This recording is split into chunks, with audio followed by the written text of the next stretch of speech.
चलिए थोड़ा कुछ प्रश्नोत्तर देख लेते हैं। हाँ हाँ हाँ हाँ हाँ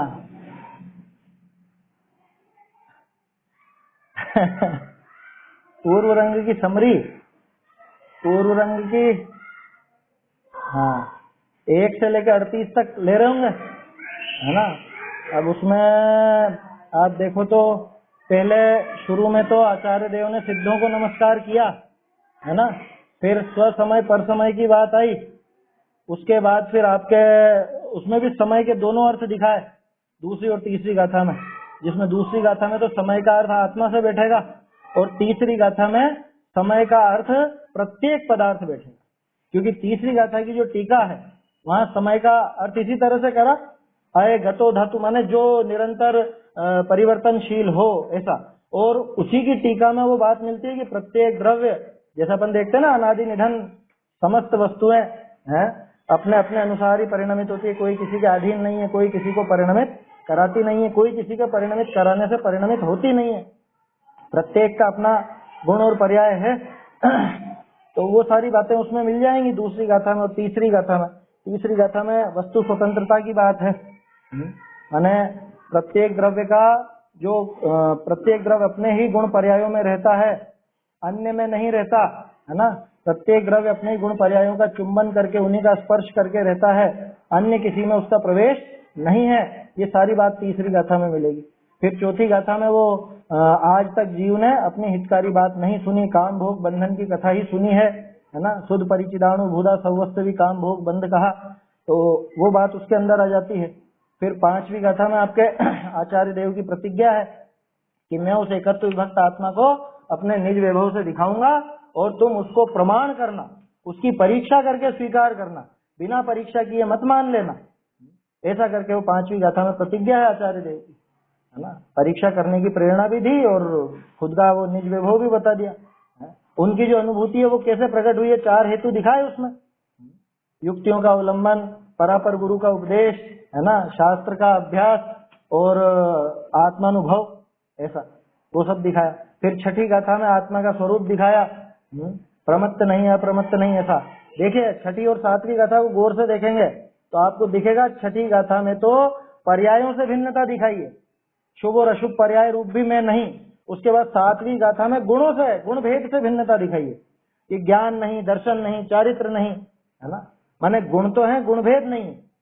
फिर उसके बाद निश्चय व्यवहार का वो बता दिया क्या 8वीं गाथा में उधर, कि जैसे म्लेच्छ को म्लेच्छ भाषा के बिना नहीं समझा सकते, उसी तरह से आचार्य देव हमें समझाने के लिए व्यवहार का उपदेश देते हैं।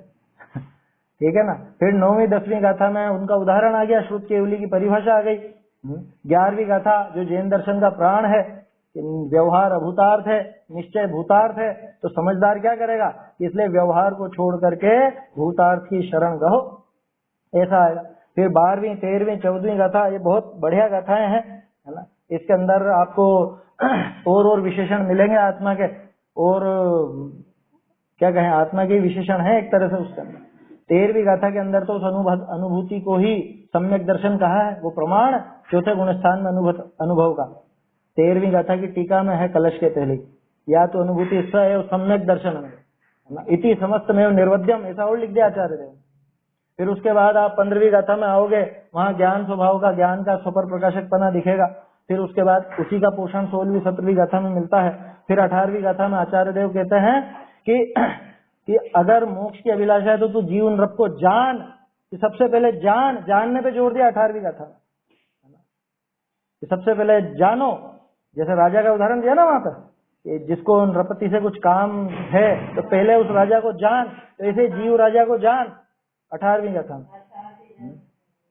जो अर्थार्थी है, रुपए पैसे जिसको चाहिए, वो राजा का आश्रय ले, लेकिन राजा का आश्रय कब लेगा, कि पहले उसको जानेगा तो लेगा। ठीक उसी तरह से जिसको अनंत सुख चाहिए, मोक्ष चाहिए, वो इस जीव राजा का आश्रय ले, लेकिन जीव राजा का आश्रय कौन लेगा, कि जो आत्मा को जानेगा, उस जीव राजा को जानेगा, तभी जाकर के वो आश्रय ले पाएगा। वो ज्ञान की महिमा बताई।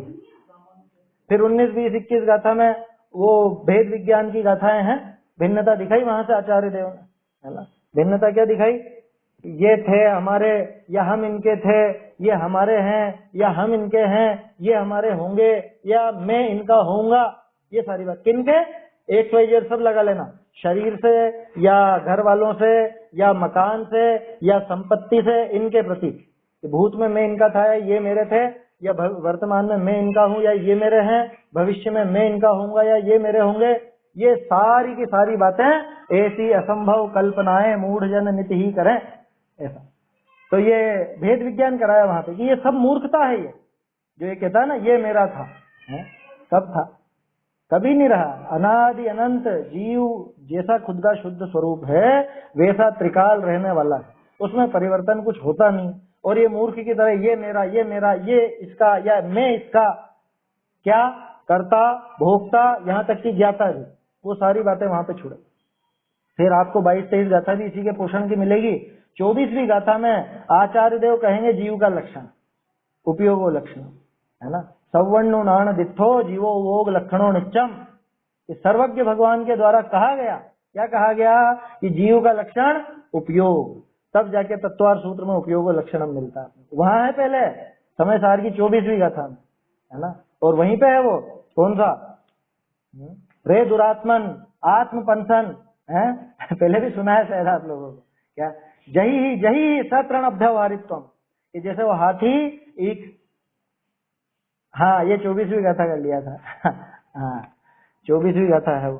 तो जैसे हाथी ईख और घास को सब एक में एक करके खा जाता है, उसी तरह से ये ज्ञान को और उन विषय भोगों को एक में एक कर भोगता है। इसको सोचता है कि ये इसका स्वाद है, जैसे गुलाब जामुन खाते हो तो क्या लगता है कि ये गुलाब जामुन का स्वाद है, जबकि गुलाब जामुन का नहीं है, वो तो ज्ञान का स्वाद है वास्तव में। आया समझ में, वो पूरी ज्ञान की संरचना है जो बनी है। ये जो शब्द आप सुन रहे हो या जो भी नजर आ रहा है, ये सब कहाँ है कि ये सारा का सारा यहाँ अंदर रचना बन रही है पूरी, कि बाहर में नहीं है, कि बाहर में होगा जो है बाहर में सो है ना, लेकिन एज इट इज अपने ज्ञान में नहीं बनता, ज्ञान की खुद की संरचना होती उससे बिना छुए। फिर उसके बाद फिर प्रश्न उठाया, है ना, शायद 26वीं-27वीं गाथा में, कि फिर आचार्य ने ऐसा वर्णन क्यों करा व्यवहार से, निश्चय से जब ऐसा है तो व्यवहार से वर्णन क्यों करते हैं। तो फिर वो एक उदाहरण दिया है वहां पे भगवान की स्तुति का, कि व्यवहार से स्तुति इस तरह से की जाती है, कैसी, कि भगवान का ऐसा शरीर है, इतना सुंदर शरीर है, क्या है वो, दिशाएं धो दी जिन्होंने अपने तेज से, धारोद्दाम निरुद्ध, क्या है वो, भूल गया, पंक्ति भूल गया, धाम उद्दाम निरुद्ध तेज महसा, इस तरह का है कि जिसने अपनी दिशाओं से, अपने तेज से, अपने शरीर के तेज से सारी दिशाओं को नहला दिया है, जिनके 1008 लक्षण है ना, ऐसा कलश आएगा उसमें 26-27वीं गाथा के आसपास। तो वो व्यवहार से स्तुति करी, है ना, और वहीं पे प्रश्न खड़ा करा आचार्य देव ने, वो असल में प्रश्नकर्ता की तरफ से की गई स्तुति है कि ऐसी स्तुतियां है या नहीं है। भक्तामर आदि में भी शरीर का वर्णन है या नहीं, भगवान के बाहरी वैभव का वर्णन है या नहीं, समोसरण आदि का वर्णन है या नहीं, ये सारी बातें वहां पर है। तो क्यों है फिर, तब फिर आचार्य देव वहां पे फिर से समझाते हैं कि भैया व्यवहार का उद्देश्य निश्चय को ही समझाने के लिए दिया जाता है, तो कि निश्चय से भी स्तुति कुछ अलग तरह की होती है क्या। तब फिर बात खड़ी होती है 31, 32, 33 गाथा की, जहाँ पे निश्चय स्तुतियों का वर्णन मिलेगा। सबसे पहले जितेंद्री जिनकी स्तुति, फिर जितमोह जिनकी स्तुति, फिर क्षीण मोह जिनकी स्तुति, जिसमें जितेंद्री जिनकी स्तुति वाली पहली जो 31वीं गाथा है, वहीं पे आपको इंद्रियों से और इंद्रिय ज्ञान से भी भेद विज्ञान करा दिया जाएगा। क्या समय सार में वहीं पर भेद विज्ञान की बात आ जाएगी, इंद्रिय ज्ञान से, नाम ही जितेंद्री है ना। फिर जितमोह जिनकी में भाव्य भावक भाव की बात आ जाएगी। जितेंद्री जिन तो ज्ञेय गया एक संकर दोष के परिहार पूर्वक, है ना, माने ये सब ज्ञेय हैं और मैं ज्ञायक हूँ, माने ये तो जानने में आने वाला है ये पूरी दुनिया, और मैं इनको जानने वाला, कि भ्रम है ये, ऐसा ज्ञेय ज्ञायक का संकर दोष मिटा दिया वहां पर 31वीं गाथा में। फिर 32वीं गाथा में भाव्य भावक संकर दोष का अभाव, मतलब जीता उसको, अभी नाश नहीं किया, उपशम श्रेणी वाली बात है वहां, है ना, अभी पूरी तरह नाश नहीं होता। भाव्य भावक संकर दोष वहां पर आता है, मतलब उसका नाश किया जाता है। भाव्य कौन और भावक कौन, कि भावक माने वहां आत्मा, और भाव्य माने वो जो राग द्वेष आदि मोह, राग द्वेष मोह आदि वो है, वो भाव्य शुद्धात्मा यहाँ पे ऐसा लिया है। वो 73वीं गाथा में है वैसा, क्या वहां भाव्य भावक उल्टा लिया है क्या, आया समझ में? वहां कर्मों की तरफ से बात करी ना, तो वहां पे भावक, यहाँ तो भावक लिया, यहाँ पे लिया गया भावक को कर्म, हाँ, मोह राग द्वेष को यहाँ पे भावक कहा और भाव्य यहाँ आत्मा को कहा, वहां उल्टा कहा 73वीं गाथा में, क्योंकि वहां पे, हाँ ठीक है, वहां पे आत्मा नहीं पकड़ा ना इनको, वो बता तो दिया टोडर मल जी ने, 7वें अधिकार में चर्चा करी तो थी अपन ने कि ऐसा क्यों बताया, अलग अलग जगह अलग अलग तरह से, कहीं पे तो आत्मा को भावक बताया, कहीं आत्मा को भाव्य बताया, कि जहाँ पे इसको बिल्कुल शुद्ध दिखाना हो तो वहां तो उन कर्मों का मतलब उन भावों का करता वो कर्मों को ही बताया जाए, और जहाँ पे आत्मा ही उनका करता है, मतलब आत्मा ही ने बिगाड़ किया है तो आत्मा ही सुधार कर सकता है, ऐसा दिखाना हो, तब फिर वहां आत्मा को भावक कहा जाता है, उन भावों को भाव्य कहा जाता है। इसके हाथ में, तू ही, तेरे ही हाथ में है, तूने गड़बड़ करी तू ही सुधार सकता है, तो वहां आत्मा को भावक बनाया जाएगा। और यहाँ पे तो चूंकि आत्मा का शुद्ध स्वरूप दिखाना है, आत्मा से बिल्कुल भिन्न दिखाना है, तो इसलिए यहाँ पे कर्मों को भावक कहा और आत्मा को भाव्य कहा, वो मोह राग द्वेष आदि भावों को भाव्य कहा, ये उनकी वजह से हुआ, तेरे में कुछ भी नहीं है ऐसा। फिर उसके बाद भाव्य भावक भाव के अभाव पूर्वक 33वीं गाथा में, है ना। फिर उसके बाद 34वीं गाथा आ जाएगी, 34वीं 35वीं की ज्ञान ही प्रत्याख्यान है, कि जैसे ये ज्ञान होता है, जानने पर ही अपने आप सब चीजें छूट जाती है, ज्ञान ही त्याग है वास्तव में, और क्या त्याग होता है बताओ? बोलो, आपने आलू का त्याग किया तो क्या किया? क्या किया? आलू को लिया और फिर छोड़ा है, बस छोड़ दिया, अभी से ही छोड़ दिया आलू लगे ही नहीं ना, छुट्टी, ज्ञान कर लिया, जान लिया ये मेरे खाने लायक नहीं है, ये भिन्न है, बिल्कुल न्यारी चीज है, ये ज्ञान हुआ, ज्ञान ही वास्तव में त्याग। वो चद्दर का और वो धोबी का उदाहरण है उसके अंदर, है ना, वहां से स्पष्ट हो जाता है कि धोबी के पास आप गए, आपकी चद्दर लेना, अब वो तो किसी और को दे चुका था, बिल्कुल सेम टू सेम किसी और की थी, अब वो चद्दर ओढ़ के सो रहा है, उसके पास आप गए, कह रहे चद्दर छोड़ मेरी, वो बोलता है कि क्या बात करते हो, ये तो मेरी चद्दर है। तब फिर वहां पे वो निशानी दिखाता, ये देख, ये देख मेरी निशानी, कि अरे हाँ हाँ हाँ ये तो आपकी है, कि अभी लेकिन ठहरो, मैंने कपड़े नहीं पहन रखे हैं, आप रुको, मैं कपड़े वपड़े पहन के और फिर आपकी चद्दर आपको लौटाता हूँ, है ना। अब वो नग्न है, नग्न करता हुआ उसको, ऐसा ऐसा है शब्द उसमें, तब बोलो वो बेचारा अभी हाथों हाथ तो नहीं देगा ना, चद्दर उसी के पास है, लेकिन उस चद्दर का त्याग हुआ कि नहीं हुआ? हो गया। ये जाना कि अरे ये दूसरे की है, जैसे ही वो लक्षण देखा कि ये मेरा निशान नहीं है, मेरे पे तो वी लिखा हुआ था, इस पे तो ए लिखा हुआ है ना, तो ये दूसरे की, ये मेरी नहीं है, जैसे ये जाना त्याग वहीं पर हो गया। तो वास्तव में वो ज्ञान ही प्रत्याख्यान है, कि जैसे ही जाना कि ये शरीर आदि मुझसे न्यारे हैं, बाकी सब वस्तुएं, सब समस्त जगत मुझसे न्यारा है, भिन्न है, वही सारे जगत का त्याग हो गया। क्यों? क्योंकि आत्मा में और किसी तरह से त्याग ग्रहण होता ही नहीं। क्या आत्मा पहले आलू खाता था, बाद में आलू खाना छोड़ दिया, ऐसा त्याग हुआ क्या? अरे पहले भी वो आत्मा उसका ज्ञान करता था, अभी उसके प्रति जो राग है वो राग भाव छूट गया, वो ज्ञान हुआ कि अपने खाने लायक नहीं, अपने आप वो त्याग हो। जैसे ही जाना कि ये तो महाभक्ष है, एक झटके में त्याग हो गया। ये आपके 34वीं 35वीं गाथा है। इसके बाद फिर 36, 37 और 38, ये क्रम है तीनों का जोरदार। 36वीं गाथा आपको, यहाँ पर अन्य द्रव्य की बात ही नहीं रही, अन्य द्रव्य की बात तो 34 में आ गई, 34-35 में। फिर 36वीं गाथा में आपको मिल जाएगा कि नत्थिमम मोह आदि, ये राग द्वेष मोह आदि जो मेरे परिणाम हैं, ये बिल्कुल मेरे नहीं है, ये मुझसे न्यारे हैं, अत्यंत भिन्न है ना। राग द्वेष मोह आदि का परित्याग वहां पे हो जाता है। ये भेद विज्ञान की अगली सीढ़ी, भेद विज्ञान का क्रम है ये, 34, 35, 36, 37, 38 में। 38 में तो अनुभूति करा देंगे, है ना। 34, 35 में अन्य द्रव्यों से कराई, ठीक है, अन्य द्रव्यों को भिन्न समझा। फिर इधर 36वीं गाथा में वो जो मोह राग द्वेष के विकारी परिणाम थे, उनसे अपनी भिन्नता देखी, ठीक है, जैसे छठी गाथा में देखी थी। फिर 37वीं गाथा में नत्थिमम धम्म आदि, ये धर्म आदि अन्य जो द्रव्य हैं, है ना, धर्म धर्म आकाश काल पुद्गल, ये भी मेरे नहीं है, कौन से बाहर में मौजूद है, वो तो पहले ही छुड़ा दिए थे। उल्टा क्रम थोड़ा चलाएंगे कि पहले मोह राग द्वेष छुड़ा रहे हैं उसके बाद बाहरी द्रव्य छुड़ा रहे हैं, ऐसा नहीं। अब तो और गहरे में जाएंगे। अब और गहरे में कैसे गए? इनका जो ज्ञान होता है, ये भी मैं नहीं हूं, ये भी मुझ रूप नहीं है। ये थोड़ा सा बारीक है समझना, अपन संक्षेप में बात कर रहे हैं। ये खिड़की को जाना, ये दरवाजे को जाना, ये खंबे को जाना, ये मोबाइल को जाना है, या आपके चेहरे मुझे नजर आ रहे हैं इनको जाना, तो इनको इनको इनको इनको सबको जाना, इसमें कॉमन क्या है? और वास्तव में देखे तो मैंने ये इनको जो अलग अलग जाना, ये तो एक एक समय की पर्याय है। मैं उस ज्ञान की पर्याय रूप भी नहीं हूं। इसलिए कहा कि नत्थिमम धम्म आदि, कि ये जो ज्ञान में झलक रहे हैं, धर्म अधर्म आकाश काल पुद्गल है, ये जो झलक रहे हैं ज्ञान में, खिड़की दरवाजा मोबाइल टैबलेट इत्यादि जो भी ये ग्रंथ वगैरह, ये सब जो झलक रहे हैं, मैं तो इनसे भी न्यारा। क्या मतलब कि ये एक समय की ज्ञान की पर्याय से भी न्यारा। मैं तो ज्ञान का घन पिंड हूं, है, मेरा स्वरूप है ज्ञान में। ऐसा वो 37वीं गाथा में था। तब जाके 38वीं गाथा अनुभूति की गाथा प्रकट होती। कौन सी 38वीं गाथा? बोलिए, 38वीं गाथा पढ़िए एक बार, बहुत सुंदर गाथा है, सभी लोग सुन ले में एक बार।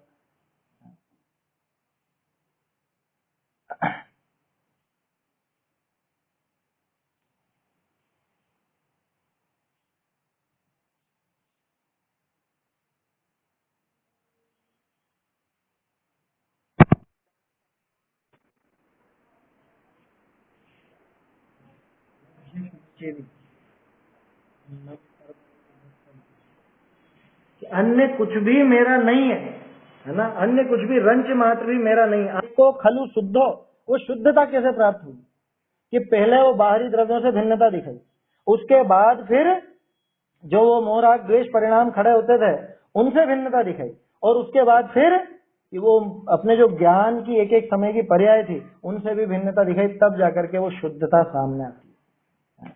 अहम एक को खलु शुद्धो निम्ममो है, निम्ममो इसमें नहीं है, इसमें तो अलग है ना, निम्ममो नाण दंशन समग्गो तो अलग है। नत्थी मज क्या है, नत्थी मम किंचिवी है ना। तो अन्नम परमाणु में तंपी, कि रंच मात्र भी अणु मात्र भी वो अन्य जो है वो मेरा नहीं है। कैसे नहीं है कि वो बाहरी जो द्रव्य वो तो है ही नहीं, उस संबंधी जो राग द्वेष आदि है वो भी मुझ में नहीं, और उसका ज्ञान भी नहीं। क्या? उसका ज्ञान भी नहीं। इतने गहरे तक जाएगी ये बात, तब जाके वो 38वीं गाथा में अनुभूति प्रकट होती है ना, निश्चय स्तुति पूर्वक और ये भेद ज्ञान पूर्वक पूरी की पूरी, तब जाके वो 38वीं गाथा का उदय होता है, और वहां पे पूर्व रंग आपका समाप्त होता है। ये पूर्व रंग का सार है। हाँ, उपसंहार की कह दो, बिल्कुल अंत है, ये तो अनुभूति करा दी यहाँ पर भगवान आत्मा की, ऐसा है। तो इसका पेपर होगा आज आप लोगों को। अच्छा बढ़िया है वो समय सार जी। हाँ नहीं ठीक है, शांति जी भाई साहब से ही पढ़े हम लोग सब, समय सार वही पढ़ाया करते थे हमको, है ना। पूर्व रंग, फिर जीव अजीव अधिकार और कर्ता कर्म अधिकार। आप लोग उनकी कक्षा मेरे ख्याल से रविवार को आती है कि रोज आती है? सैटरडे संडे को आती है। समय सार जिनको समझना हो तो वो जरूर उनका लाभ लें, है ना। शांति जी भाई साहब तो नहीं नहीं नहीं नहीं, वो तो गुरु हैं हमारे उनके जैसी कहा, उनसे तो सीखे हैं, बहुत कुछ सीखे हैं, और बहुत अच्छे से समझाते थे प्रेम से। तो सब लाभ लेना चाहिए सबको, जो भी समय सार पढ़ना चाहे। शनिवार रविवार को उनकी कक्षा शाम को रहती है मेरे ख्याल से, है ना, 8:30 से 9:30। कल से प्रारंभ हो गया, तो सब लोगों को पढ़ना चाहिए, उसमें अच्छा है। चलिए, और किसी का कोई प्रश्न हो तो वो लेते हैं। वर्धमान भैया, बहुत दिन हो गया आपका प्रश्न उठे।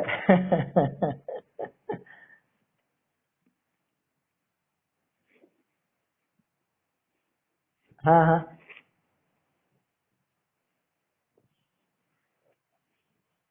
हाँ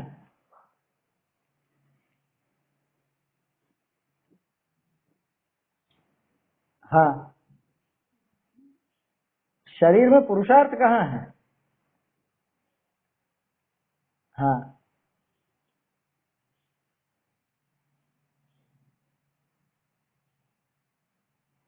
पुरुषार्थ करने की आवश्यकता। प्रश्न बहुत बढ़िया है, आपने थोड़ा सा इस बार प्रश्न को घुमा दिया, दूसरी दिशा दे दी, लेकिन अच्छा है, समझने लायक है, बात वाजिब है। जीव तो शुद्ध है, त्रिकाल शुद्ध है, तो फिर पुरुषार्थ की आवश्यकता कहाँ है? कहाँ पे है? आप खुद ही सोचिए भाई।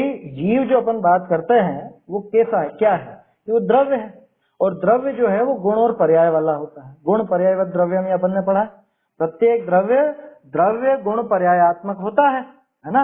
द्रव्य के ही 3 हिस्से समझ लो, हिस्से नहीं कहना चाहिए क्योंकि अलग अलग नहीं है, द्रव्य उस रूप ही होता है, गुण रूप पर्याय रूप, वो द्रव्य का अपना खुद का स्वरूप है। तो देखो द्रव्य का जब अपन त्रिकाल शुद्ध की बात करते हैं आत्मा की, तो वो पर्याय की बात नहीं है, वो बात द्रव्य स्वरूप की, उसके गुणों की है। लेकिन पर्याय में तो अशुद्धता है ना, पर्याय में तो अभी भी अशुद्धि मौजूद है। तो अशुद्धि जहां है उस अशुद्धि को दूर करने के लिए तो पुरुषार्थ लगेगा कि नहीं लगेगा, वहां पुरुषार्थ की आवश्यकता है ना। आज तक जो काम नहीं किया, आज तक जिसकी वजह से हम दुखी होते आए हैं, है ना, आज तक खुद को जानने की कोशिश ही नहीं की, अपना स्वरूप समझने की कोशिश नहीं की, फल स्वरूप आज तक दुखी होते आए हैं। तो जिस वजह से दुख हो रहा था उस कारण को छोड़ना और सुखी होने के कारणों को अपनाना, यही पुरुषार्थ है। आज तक मान्यता उल्टी थी, उस उल्टी मान्यता को सीधा करना यही पुरुषार्थ है, इसके अलावा और कोई पुरुषार्थ नहीं होता है जीव का। ज्यादा से ज्यादा आप कहोगे तो वो कषाय भाव को मिटाने का जो उपाय चलता है, अंदर जो भाव चलते हैं, वही जीव का पुरुषार्थ है। बाहर में तो बिल्कुल भी नहीं, बाहर में तो ये हाँ, ये करने वाले अपन ही है।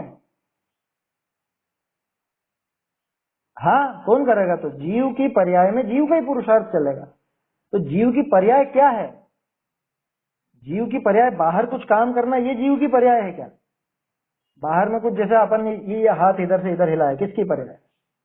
कि वास्तव में तो इसमें दो जनों की पर्याय शामिल है। कौन दो? एक तो पुद्गल और एक जीव। ये हाथ इधर से इधर ले गए, है ना। तो ये जीव और पुद्गल दोनों का परिणमन हुआ, दोनों की ऐसी पर्याय हुई। तो इसमें मेरा कर्तव्य किसमें था बताओ? हाथ को हिलाने में?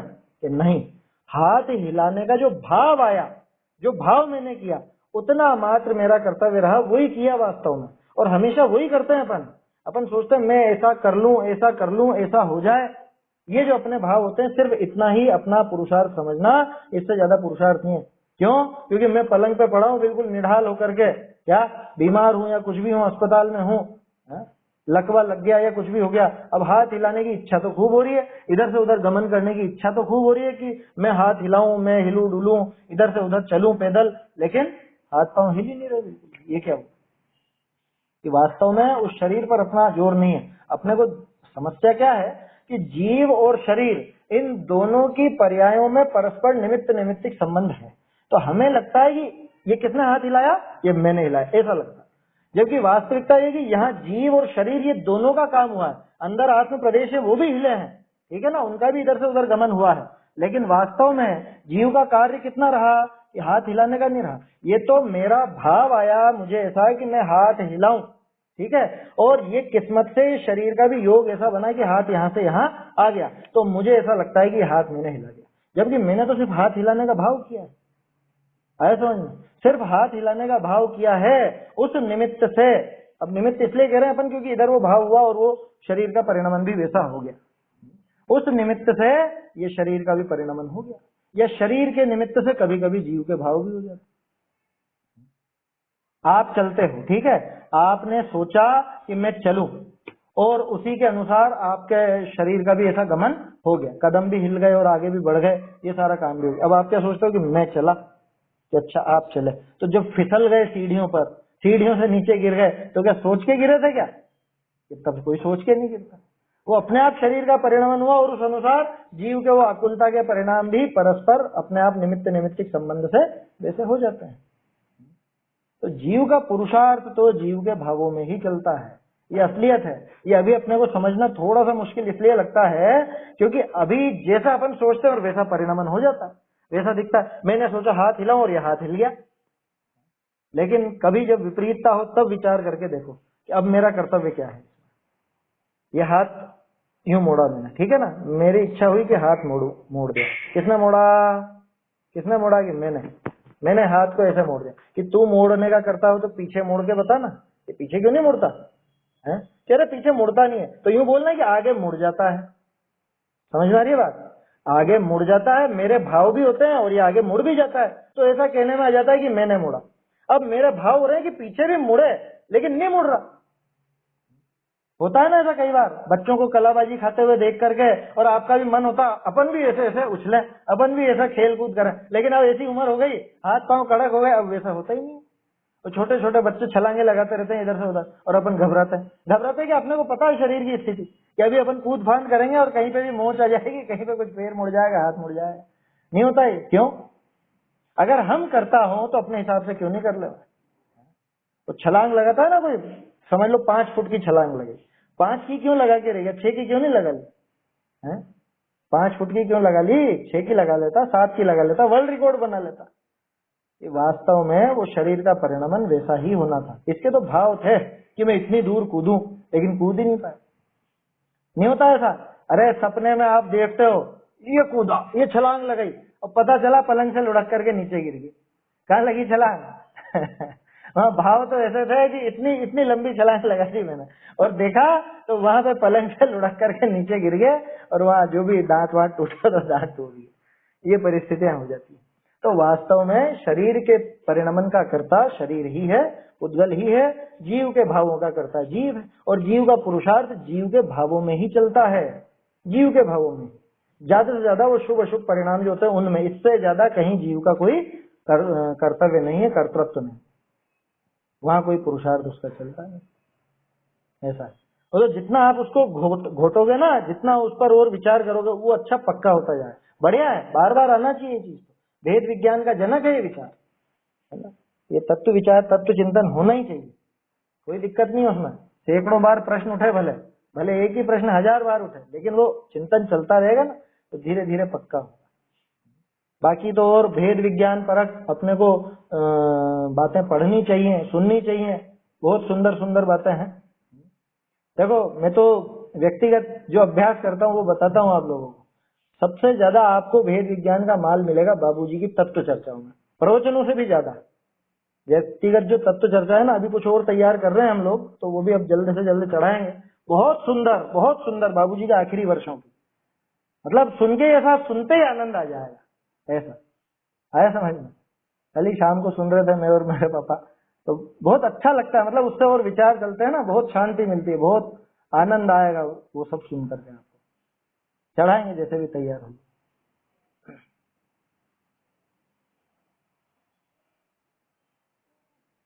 हाँ, तत्व चर्चाओं में बहुत है, और वो व्यवस्था बता भी देते हैं, व्यवस्थित रूप से समझा देते हैं। वो फालतू प्रश्नों को तो बिल्कुल उड़ा देते हैं, वो क्या लिहाज नहीं करते किसी का, है ना? तो बहुत से लोग इसलिए चिढ़ते भी हैं, कह रहे ये तो हमको बेवकूफ समझते हैं। ऐसा वो बात क्या चल रही है और ये प्रश्न कहाँ का उठा के लाया, वो खीर में कंकड़ जैसा काम करता है वो, इसलिए फिर उनको चिढ़ छूटती है। वो जो धारा चलती है ना अध्यात्म की, बिल्कुल एकदम प्योर, अब उसके बीच में कोई ऐसा अटपटा सा प्रश्न लिया है क्या? अब बात तो इधर आत्मा की शुद्धता की चल रही हो, और इधर ये 2.5-45 लाख योजने की कितना ये बातें करने लगे, तो फिर क्या लगेगा? है? समझ में ही बात? ऐसा जहाँ बिल्कुल मूल प्रयोजन भूत बात चल रही हो ना, वहाँ बिल्कुल फोकस वहीं रखना चाहिए, उपयोग वहीं रहना चाहिए, तब तो उस बात का आनंद भी आता है और वो उतरती भी है। और नहीं तो ऊट पटांग अपन प्रश्न बीच में करें, वो धारा छोड़ करके। ये तो अभी अपन चर्चा है, तो इसमें तो प्रश्नोत्तर रखते ही हैं अपन, इसीलिए अलग से रखते हैं। लेकिन कोई धारा चल रही हो बिल्कुल वो अध्यात्म की, और उसके बीच में कोई ऐसी अटपटी बात आ जाए ना, या कुछ अटपटा प्रश्न आ जाए, तो वास्तव में वो खीर में कंकड़ जैसा लगता है। अच्छा, तो वो तो आप लोग उनका अभ्यास करें, सुने, तो बहुत आनंद आएगा। बहुत दिया है उन्होंने अपने को, बहुत ज्यादा। क्या उनकी जो रचनाएं हैं, कुछ उलट बासियां भी हैं। क्या कल ही देख रहे थे वो, क्या थी पंक्ति, मतलब मोक्ष की महिमा और आत्म स्वरूप की महिमा, वो दोनों उसके अंदर दिखाई थी। नए जो समय सार जी छपे थे ना कोटा से, उसमें पीछे वो उलटबासियां दे रखी है। उलटबासी माने बिल्कुल अटपटे से छंद, लेकिन उसमें वो बहुत महिमा आती है आत्मा की। क्या विषय ऐसा लगेगा कि ये तो असंभव बात है। जैसे गगन मंडल में अद्विज कुआ, अब गगन में वहां आकाश में कौन सा कुआ आ गया, लेकिन वो उसके अंदर वो समझाते हैं, आत्म स्वरूप को समझाते हैं। तहाँ है अमिका वासा, गगन मंडल में अद्विज कुआ, तहाँ है अमिका वासा, सुगुरा होए सो भर भर पीवे, निगुरा जाए पियासा। ऐसे छंद है बहुत सुंदर सुंदर। क्या तो आप लोग पढ़ेंगे और आनंद लेंगे ना, तो खुद को बहुत अच्छा लगेगा, उतरेगा वो, जीवन में भी बहुत शांति आएगी। चलिए, अभी तो समय हो गया है, आज कक्षा भी अपन ने स्वाध्याय भी लेट चालू करी थी। और कोई छोटा मोटा कोई प्रश्न हो तो हाँ पूछिए।